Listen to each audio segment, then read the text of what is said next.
Patindi ng patindi ang init ng araw, guys. So, matutuyo na, oh. Nagtutuklapan na sila. Ayan. Pwede na natin baliktarin o kahit hindi baliktarin. O, diba? Ang daling, ano. Ayan. O, diba? Ayan. Natutuklap na siya, oh. Tuyo na.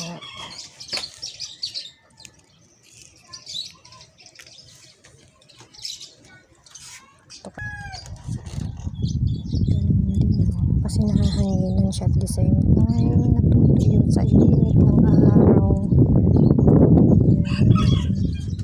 Yung second day, tinan mo ang aking daing, guys. Ayan, oh. Diba? Yan ang aking daing. Ito na ang natira. Oh, kimbet dakit. Ayan.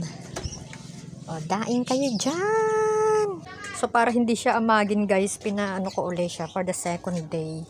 Alam mo, yung liliit niya naging dilis na. Ano bang klaseng isda ito? Yung, ano, hindi ko alam kung anong klaseng isda ito. Hindi naman siya galunggong. Oo. Sige, maano ka dyan. Yan, guys. Parang dati so, yan, yung aking daing. O, diba?